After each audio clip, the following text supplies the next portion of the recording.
வணக்கம் மக்களே, மீண்டும் உங்களை சந்திப்பதில் பெரும் மகிழ்ச்சி. இதயம் முரளி. இந்த படத்தோட ஒன்லைன் என்னன்னு பார்த்தீங்க அப்படின்னா ரொம்ப சிம்பிளுங்க. வெவ்வேறு காலகட்டத்தில் தான் காதலிக்கிற பொண்ணுகிட்ட ஹீரோ காதல சொன்னாரா இல்லையா, தான் காதலிச்சு பொண்ணோட கடைசியில் சேர்ந்தாரா இல்லையா, இங்கே கேட்ட கதை மாதிரி இருக்குல்ல. தமிழ் சினிமாவில் ஏகப்பட்ட கதைகள் இந்த மாதிரி தான். இதில் நிறைய ஒன் சைட் லவ் ஸ்டோரியாக இருக்கும், சில நேரத்தில் டபுள் சைட் லவ் ஸ்டோரியாக இருக்கும், இல்லை இது வந்து ஒரு ட்ரையாங்கிள் லவ் ஸ்டோரியை கூட நிறையா பார்த்துருக்கோம். ஒன்லைன் மட்டும் கிடையாதுங்க, படம் முழுக்கவே தமிழ், தெலுங்கு, மலையாளம், கன்னடம், ஹிந்தி, ஏன் நீங்கள் பிற மொழிகளில் பார்த்த சீன்கள் கூட இங்கே வந்து நீங்கள் ஒரே படமாக பார்த்துருக்கலாம். அட்ட சூப்பராச்சு, அப்போ நம்மளுக்கு பல படங்களில் பார்த்து ரசிச்ச சீனா ஒரே படமாக கொடுத்துருக்கீங்களா, அப்போ இந்த படம் சூப்பராக இருக்குமே அப்படின்னு நினச்சிங்கன்னா வெயிட் பண்ணுங்க, ஃபுல்லாக கேளுங்க. அப்போதான் இது அந்த மாதிரி படமா, ரசிக்கக்கூடிய படமா, இல்லை எல்லா சீன்ஸையும் எடுத்து வச்சு பண்ணியும் இந்த படம் ஃபுல்ஃபில்லிங்காக இருந்ததுன்றதெல்லாம் தெரிஞ்சுக்கலாம். ஸோ எனக்கு இந்த படத்தில் முதல்ல என்ன பிடிச்சிருந்தது அப்படின்றதுல நான் ஃபஸ்ட்டு போயிடுறேன். ஃபஸ்ட்டு எனக்கு இந்த படத்தில் ரொம்ப பிடிச்சிருந்தது இந்த படத்தோட விஷுவல். ரொம்பவே சூப்பராக கலர்ஃபுல்லாக இருந்தது. நிறைய காலகட்டங்கள் காட்டியிருப்பாங்க. 98, 2003, 2019, 2024 ஒரு பெரிய ஜேர்னி இது. ஸோ அந்த மாதிரி ஒரு ஜேர்னியில் வெவ்வேறு காலகட்டங்கள், வெவ்வேறு லொக்கேஷன்ஸாக இருக்கும், எல்லாமே உங்களுக்கு கலர்ஃபுல்லாக இருக்கும். சினிமாட்டோகிராஃபி நல்லா இருந்தது. ரெண்டாவது, இந்த படத்தில் யூஸ் பண்ணப்பட்ட இந்த அது என்ன சொல்லுவாங்க, இந்த 90s கிட்ஸில் உள்ள மெமரிஸ் எல்லாம் இருக்குல்ல, இந்த நாஸ்டாலஜிக்கா மூமெண்ட்ஸ் எல்லாம் இருக்கும்ல, அந்த மாதிரி இவங்க அங்கங்கே பயன்படுத்தின விஷயங்கள். உதாரணத்துக்கு இளையராஜா சாரோட பொட்டு வைத்த சாங்காக இருக்கட்டும். ஆப்வியஸ்லி அது இல்லாமல் எப்படி இந்த படம் பேரிலே இருக்கு இதயம்னு, அப்படி அது இல்லாமல் இருக்கும். அந்த மாதிரி விஷயங்கள். அதே மாதிரி ப்ரீ கிளைமேக்ஸில் நம்ம ஃபகத் சார் அவரோட ஒய்ஃப் வந்து பேசுகிற டயலாக் வந்து நம்ம சூரியவம்சம் படத்தோட அந்த லாலா லாலா வச்சு அந்த மாதிரி இங்கே அங்கங்கே இந்த மாதிரி நிறைய இடங்கள்ல இந்த மாதிரி நாஸ்டாலஜிக்க விஷயங்கள்லாம் பயன்படுத்தியிருப்பாங்க. அது நல்லா இருந்தது. மூணாவது, இந்த படத்தோட கேரக்டர்ஸ் கேஸ்டிங் எப்பா அள்ளி போட்டு கொண்டு வந்திருக்காங்க. எவ்வளோ கேரக்டர்ஸ், எவ்வளோ பேர், இதில் எத்தனை கேமியோ அதுவே கணக்கு இல்லை. எப்பவுமே ஹீரோஸ் தான் வந்து ஒரு ஹீரோட படத்தை கேமியோ பண்ணுவாங்க. இங்கே வித்தியாசமாக ஹீரோயின்ஸ் நிறைய கேமியோ பண்ணியிருக்காங்க. எக்கச்சக்க பேர், எல்லாரோட பர்ஃபார்மன்ஸுமே ரொம்ப நல்லா இருந்தது. பட் என்னை பொறுத்த வரைக்கும் இந்த படத்தோட ஸ்டார் ஆஃப் த ஷோ அப்படின்னா என்னை பொறுத்த வரைக்கும் 3 பேர். முதல்ல நம்ம ஃபகத்.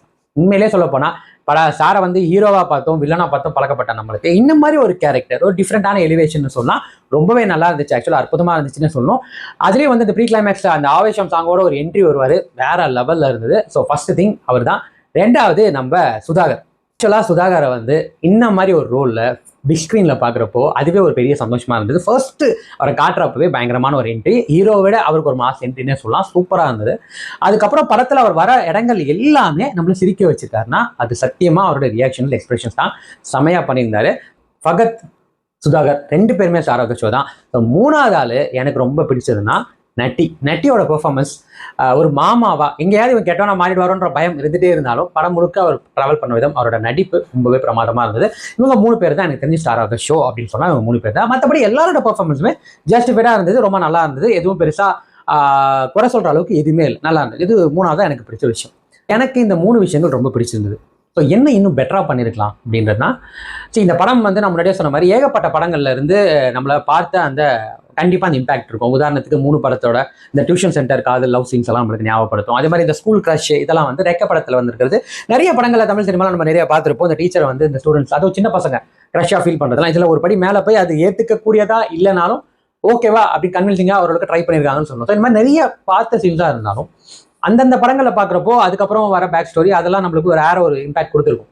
பட் இந்த படத்தில் ஒரு 7-8 படத்துல இருந்து உருவி ஒரே படமாக வைக்கிறப்போ நம்மளுக்கு அந்த இம்பாக்ட் கொடுக்கல. சீனா பார்க்குறப்போ ரொம்ப நல்லா இருக்கு, ஒரு சீனா பார்க்குறப்போ ஓகே ஃபைன். பட் ஒரு ஃபுல் படமாக பார்க்குறப்போ இது என்ன சொல்ல வருது, இது என்ன நம்மளை கன்வின்ஸ் பண்ணியிருக்கு, என்ன நம்மளை ஓகே ஃபைன் இது இப்படி தான் முடிஞ்சிருக்கு, ஒரு ஹாப்பி அப்படின்ற மாதிரி எதுவுமே இல்லை.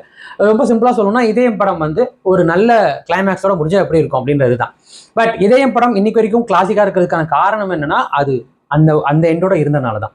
ஸோ எனக்கு இந்த படத்தில் பிரச்சனை என்னன்னா அந்த ஸ்க்ரீன் பிளே பண்ண விதம், அதாவது சீன் பை சீனா ஒரு 2 சீன் நல்லா இருக்கா, ஒரு 4 சீன் மொக்கையா இருக்கும். அதுவுமே வந்து இந்த 2 சீன் நல்லா இருக்கிற சீனுமே புதுசாக இருக்காது, பார்த்த சீனாக தான் இருக்கும். இந்த 4 சீன் மொக்கையா இருக்கும். அந்த மாதிரி கொஞ்சம் டிஃப்ரெண்ட்டாக ட்ரை பண்ணுறன்ற பேரில் இது வந்து ஸ்க்ரீன் பிளே ரேட்டிங் எனக்கு பெருசாக ஒர்க் அவுட் ஆகல. அது இன்னுமே நல்லா பெட்டராக பண்ணிருக்கலாம். அந்த ஸ்க்ரீன் பிளேன் வரும்போது ஆப்வியஸ்லி இந்த டைமிங் 2 hours 45 minutes கிட்டத்தட்ட அப்படின்னும் போது ஆப்வியஸ்லி அது ரொம்ப லென்த்தியாக போகுது. இந்த படத்துக்கு அவ்வளோ தேவையில்லை, 2.5 hours 2 hours 20 minutes போதும். ஏகப்பட்ட இடங்கள்ல தேவையில்லாத இடங்களில் பாடல்களாக இருக்கட்டும், சீன் எக்ஸ்டென்ஷனாக இருக்கட்டும், இதெல்லாமே கட் பண்ணியிருந்தாலே இது அவாய்ட் பண்ணிருக்கலாம். இதுவுமே வந்து எனக்கு பெருசாக வந்து ஒட்டலைன்னே சொல்லலாம். மூணாவது, இந்த படம் முழுக்க முழுக்க காதல் அடிப்படையில் வச்ச ஒரு படம். ஸோ காதல் வந்து அவர் சொல்ல தயங்குறப்பையும் சரி, அவர் சொல்ல முடியாமல் போகிறப்பையும் சரி, நம்மளுக்கு அந்த இம்பாக்ட் இருக்கும், நம்மளுக்கு அந்த வருத்தம் இருக்கணும், நம்மளுக்கு ஒரு பரபரப்பு இருக்கணும்ல. அப்படி எதுவுமே இல்லை. ஏன்னா அந்த காதல் பெருசாக நம்மளுக்கு ஒட்டவே இல்லை. ஜஸ்ட் லைக் தட் அந்த லவ் உருவாகிற விதமும் அது கடந்து போகிற விதமே நம்மளுக்கு வந்து அது பெருசாக லவ் மூவி பார்த்த ஃபீலே இல்லை. எனக்கு அந்த ஃபீலே இல்லை. ஏன்னா அந்த காதலுக்குரிய எந்த விஷயமே அவங்களுக்கு பெருசாக பொருந்தலை.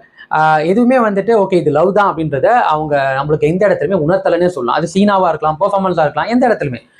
ஸோ எனக்கு அந்த பேட்டர்னுமே ஒரு லவ் ஸ்டோரி, ஒரு இதய முரளின்னு பேர் வச்சுக்கும் போது காதலுக்கு எவ்வளோ முக்கியத்துவம் இருந்திருக்கணும், எவ்வளோ அடிப்படையாக எவ்வளோ விஷயங்கள் பண்ணியிருக்கணும், அது எதுவுமே பண்ணாமல் ஜஸ்ட் எக்ஸாக்டாக கடந்து போகிற விஷயம். இதுவுமே எனக்கு பெருசாக ஒர்க் அவுட் ஆகல. 4வது இசை. அதாவது இதயம்னு பேர் வச்ச உடனே நம்மளுக்கு வந்து முரளியை தாண்டி ஞாபகம் வருது இளையராஜா மியூசிக்காக இருக்கட்டும். அதுவும் அந்த கிளைமேக்ஸில் அந்த ட்ரெயின் போகும்போது அதோட பேக்ரவுண்ட் ஸ்கோர் இன்னுமே அந்த கிளைமேக்ஸ் நினைக்கிறப்போ முரளி அவர்களின் முகத்தை தாண்டி நம்மளுக்கு ஞாபகம் வருது அதோட பிஜிஎம் தான். ஸோ அந்த மாதிரி ஒரு பேக்ரவுண்ட் ஸ்கோரை வச்சுக்கிட்டு, அந்த மாதிரி ஒரு இசையை வச்சுட்டு, அந்த படத்தில் டைட்டிலை வந்து நீங்கள் வச்சுக்கிட்டு பாடல்கள் எப்படி இருந்திருக்கணும்? எனக்கு எப்படி இருந்ததுன்னா, மண்டை மேலே ஏறி உட்காந்துட்டு தமன் ட்ரம்ஸ் அடிக்கிற மாதிரியே இருக்குது பாடல்கள் எல்லாமே. ஒரு ப்ராப்பர் மெலடி கூட கிடையாது. எல்லாமே வந்து ஏனோ தானோன்ற ஒரு அளவுக்கு தான் பாடல்கள். எதுவுமே வந்து ரிப்பீட்டாக திருப்பி இன்னொரு வாட்டி போய் கேட்போம். படம் பார்த்து வந்தானே ஒரு சில இடத்துல என்ன பண்ணோம்னா, ஒரு பாட்டு வந்து நம்மளை திருப்பியும் வெளியில் வந்த உடனே பைக் எடுக்கிறப்ப அந்த பாட்டை நம்மளுக்கு ப்ளே பண்ண சொல்லி நம்மளுக்கு கேட்கும்ல, அந்த மாதிரி ஒரு பாட்டு கூட கிடையாது. ஸோ மியூசிக் ஒரு பெரிய ட்ராபேக். பேக்ரவுண்ட் ஸ்கோருமே பெருசாக ஒர்க் அவுட் ஆகல. ஸோ இசையுமே ஒரு பெரிய விஷயம். இதை தாண்டி ஏகப்பட்ட இடத்துல லாஜிக் லூப் ஹோல்ஸ்லாம் இருந்தது. நம்ம அதுக்கு கேள்வி கேட்க முடியாதுன்னு வச்சுக்கோங்களேன். சினிமானா அப்படிதான், அதில் வந்து எந்த விஷயமும் இல்லை.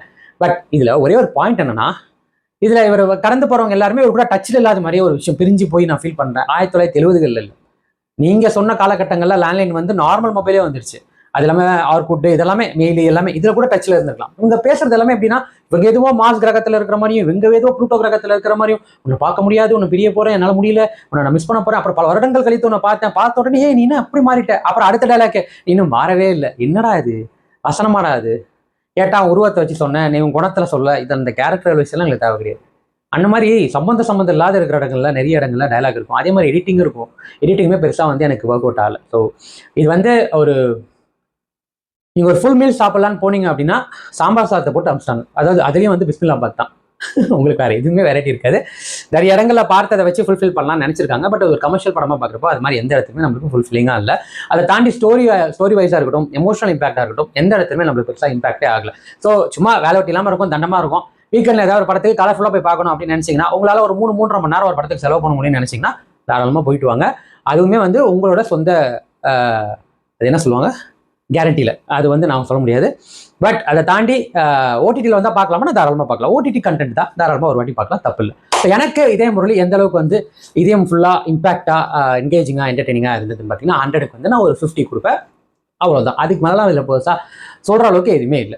ஸோ அவ்வளோதான் மக்களே. மீண்டும் அடுத்த வாரம் நல்ல திரைப்படம், நல்ல விமர்சனம், வேறு நல்ல முன்னேற்றத்தோடு சந்திக்கிறேன். நல்ல உங்களுக்கு கேட்குறேன். இது நிமிஷம் ரீல் வந்து போச்சு.